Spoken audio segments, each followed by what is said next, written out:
Hi ha que fer-ho de 2 a 3 hores abans d'anar-se a llit. Jo no ho sabia. Jo anava a córrer per la nit, això estava mal. I després dormir unes 8 hores al dia, això sí que m'agrada. Sí, però això és molt personal perquè, clar, la gent major no necessita dormir tant i els xiquets necessiten dormir molt més. Però hi ha gent, per exemple, jo a vegades no necessito dormir 8 hores i con 6 tinc prou i dies que necessito dormir 8. I una altra persona que necessita en 5 hores diàriament té més que suficient. Això és molt personal, depèn de cada persona, però evitar no passar molt de somni. Jo necessito les 8 hores. Jo sí. Jo també. I Déu si me lo proposa. No, jo Déu no, perquè m'alce... No, una altra cosa és que... Però jo de normal, del dia a dia, n'hi ha molta gent que no, però jo sí que necessito les 8 hores. N'hi ha molta gent que no, eh? No, jo hi ha dies que no. Bueno, ja comencem a parlar de tot. Mon pare tota la vida ha dormit 5 hores, de tota la vida, però jo sí que necessito dormir 8 hores. Si no estic insoportable. No me soporte ni jo. No, és horrible. Així sempre te soportem. Sí, bueno, a dies, eh? A dies, però bé. Bé, parlant d'exercici, qui són els que pot fer qualsevol persona? A veure, anem a parlar de que poden fer qualsevol persona els exercicis cardiosaludables que diuen que estan molt de moda, però són perquè no són d'una intensitat moderada, el poden fer persones que tenen malalties cardiovasculars i per això, igualment que el poden fer aquestes persones, el poden fer tots. Normalment són exercicis que són aeròbics, dinàmics, isotònics, però tenen que complir, segons moltes associacions, tenen que complir uns requisits, és a dir, tenen que mobilitzar la major quantitat de massa muscular possible. Tenen que tindre una intensitat moderada, tenen que ser de forma continuada i progressiva, exercicis que siguin repetitius i rítmics i tenim que fer-ho almenys de 3 a 5 vegades a la setmana, 30 minuts mínim. Això és el que tenen que complir per a ser exercicis cardiosaludables. A saber, per exemple, els que més es coneixen i que no són d'una intensitat, andar i córrer, que són els més fàcils i sobretot els més barats. Sí que és veritat. No necessites res. Per exemple, per andar a un ritme lleuger, si no, no val. Els metges diem que un ritme lleuger és aquell que pots parlar amb una altra persona mentre camines, però no pots cantar. Si pots cantar una canció, tens que anar més lleuger i si no pots parlar perquè t'ofegues, estàs anant molt ràpid. I córrer no està recomanat per a les persones, per exemple, que això és per a persones que tenen un pes normal, no per a sobrepès ni obesitat, sobretot, i sobretot per a persones que no tinguin malalties de les articulacions dels membres inferiors.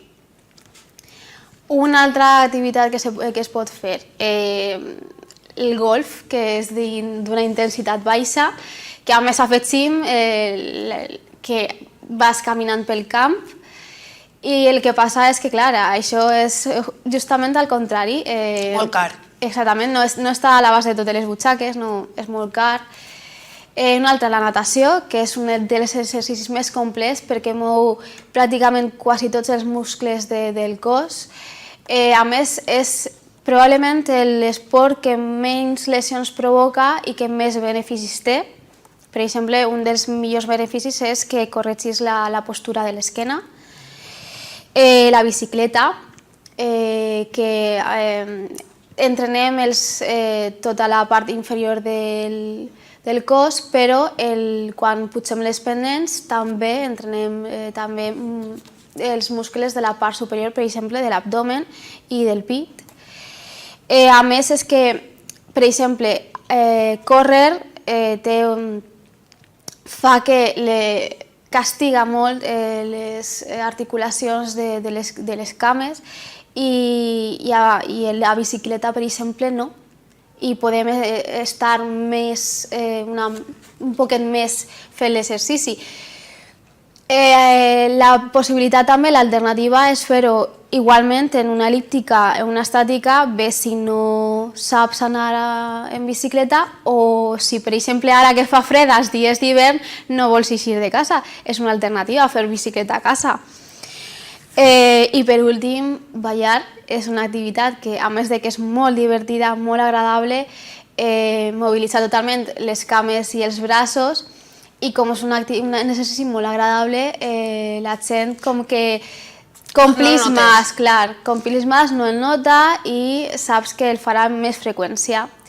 I un consell és que, per favor, abans i després de fer un exercici, una activitat, hi ha que fer estirades per evitar les lesions i els dolors que poden aparèixer posteriors a l'activitat física.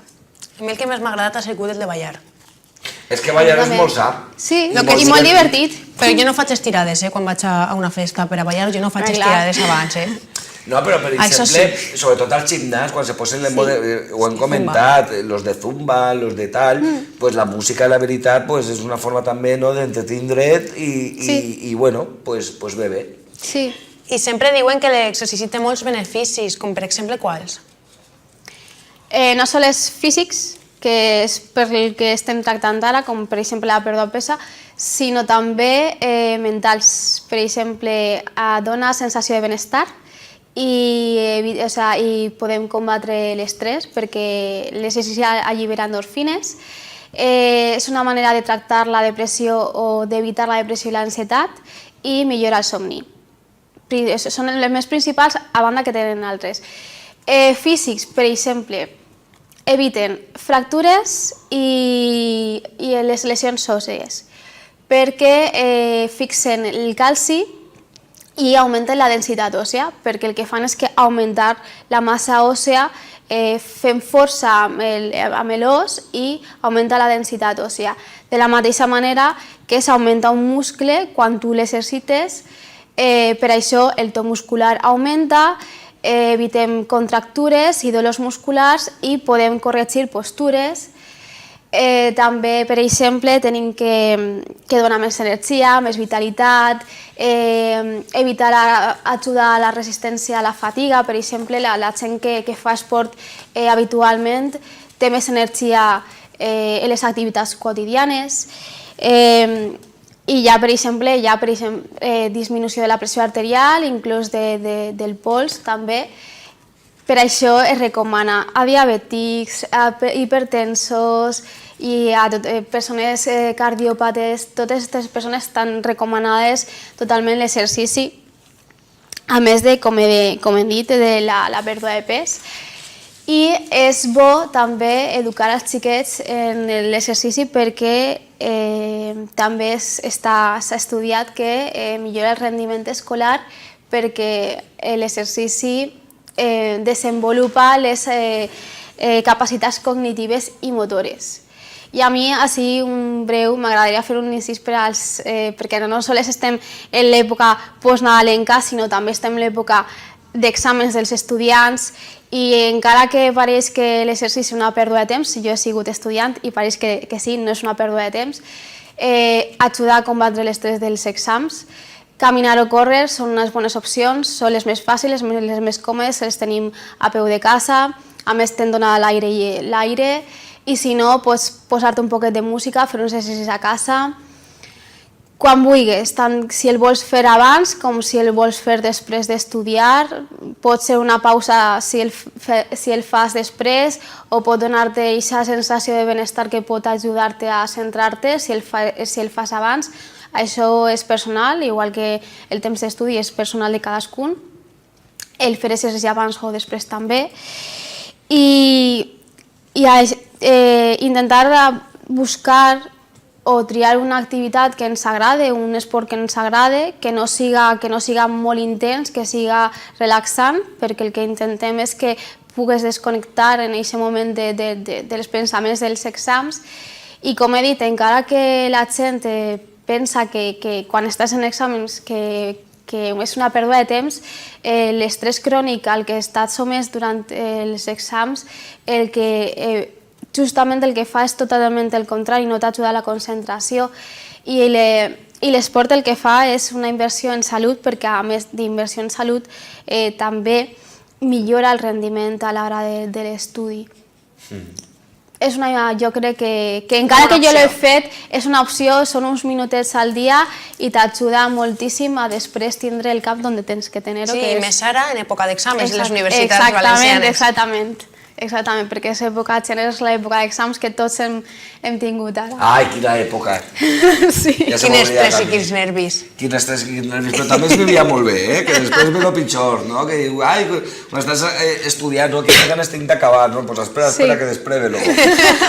Molt bé, Sheila Rodríguez, moltíssimes gràcies, com sempre. A vosaltres. Dimarts que ve més. Sí.